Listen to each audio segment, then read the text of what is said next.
The first time I worked in that house, I thought I was escaping my past. I didn't know I was walking into a graveyard. Sarah Mitchell's hands trembled as she pressed the doorbell of the massive Victorian mansion. At 42, she never imagined she'd be starting over. No references, no savings, and a past she desperately needed to escape. The door opened to reveal a woman in her mid-30s, perfectly styled blonde hair, designer clothes. Mrs. Victoria Hartwell. You must be Sarah. Come in.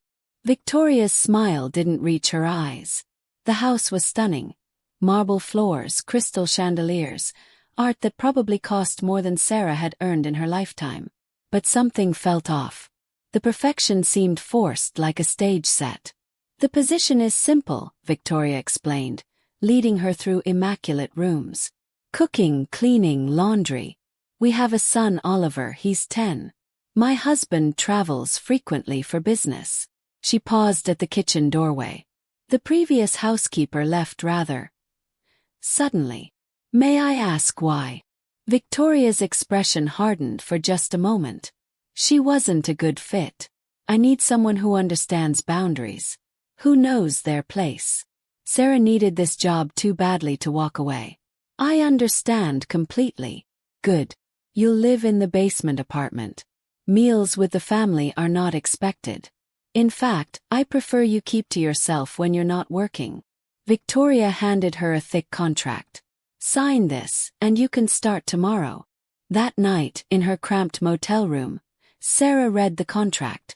Standard clauses except for one. The employee agrees to maintain complete confidentiality about all household matters and will not form personal relationships with family members. She signed it. She had no choice. The basement apartment was nicer than anywhere Sarah had lived in years, though it felt like a bunker. One small window near the ceiling, thick concrete walls that muffled all sound. Her first morning, Victoria left a detailed schedule on the kitchen counter. 6 a.m., prepare breakfast 7 a.m. Drive Oliver to school 8 a.m. Clean upstairs bedrooms 9 a.m. laundry.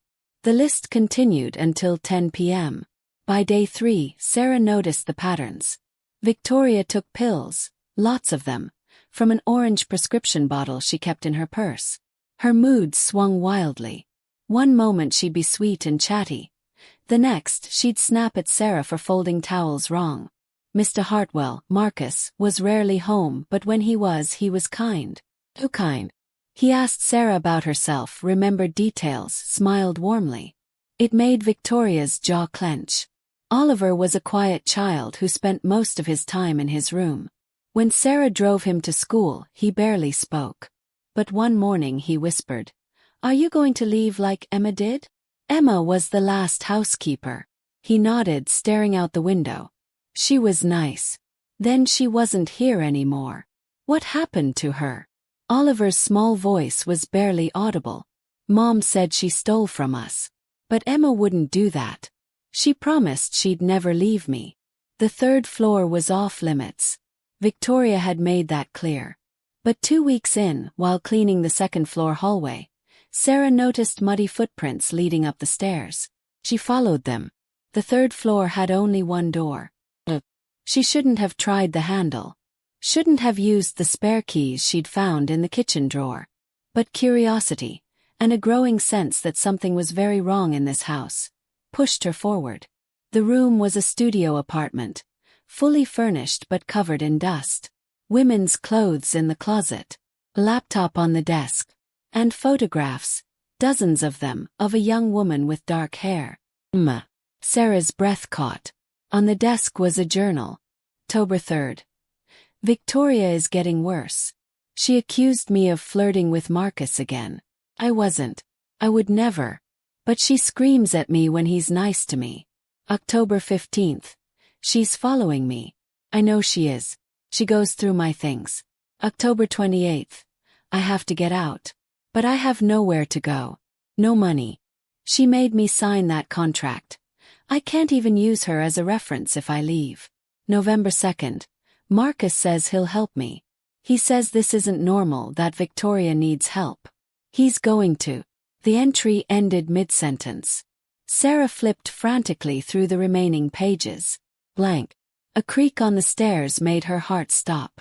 She shoved the journal back, closed the laptop, and slipped out of the room, locking it behind her. She just reached the second floor when Victoria appeared. "What are you doing up here?" I saw muddy footprints. I was cleaning them." Victoria's eyes were cold. "The third floor is private. Don't go up there again." Marcus started coming home more often. "Victoria's not well," he confided to Sarah one evening while his wife was upstairs. "She has episodes. Paranoia mostly. Her therapist says it's getting worse. The pills she takes. Anxiety, depression. She refuses to take them consistently." He ran his hand through his hair, exhausted. "I stay away because being here makes it worse. She gets jealous, suspicious. But Oliver needs me." Sarah wanted to ask about Emma but couldn't without revealing she'd been in the forbidden room. "You're good with Oliver," Marcus continued. "He likes you." He hasn't smiled this much in months. That was the problem. Sarah was growing attached to the sad little boy. And she could feel Victoria's resentment building like a pressure system before a storm. One night, Victoria cornered her in the kitchen. "I see the way he looks at you. Mrs. Hartwell, I assure you. You think you're special. You think you're different from Emma." Victoria's laugh was sharp. She thought that too. Thought Marcus would save her from her pathetic life. "But you know what? He always chooses me. He always will. I'm not interested in your husband." "Then why is he home every night now? Why does he ask about you?" Sarah had no answer. Because truthfully she'd noticed it too. The way Marcus found excuses to talk to her. The warmth in his eyes. "I'm just here to work," Sarah said quietly. Victoria leaned close, her breath sour with wine. "Emma said that too. Right before she disappeared." Sarah couldn't sleep. Disappeared. Not left. Disappeared. At 2 a.m., she crept upstairs to the third floor again. She needed answers. This time she thoroughly searched Emma's room.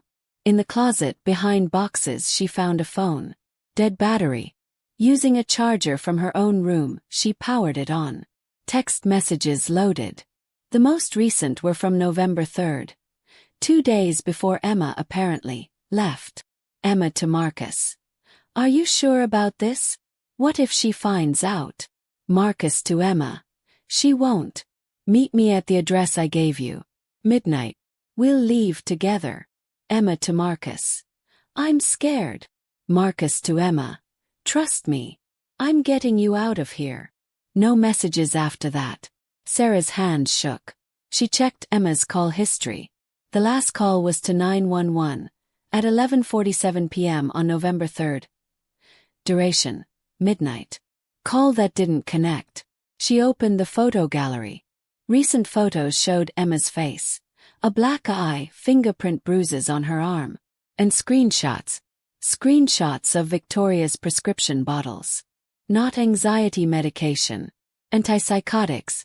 Heavy-duty ones. The last photo made Sarah's blood run cold. It was taken through a window, looking into the basement apartment. Emma's basement apartment. And in the image, barely visible, was Victoria standing in the room, watching Emma sleep. Sarah heard footsteps. She shoved the phone in her pocket and rushed to leave, but the door wouldn't open. Someone had locked it from the outside. "I told you not to come up here." Victoria's voice filtered through the door. "Why don't they ever listen?"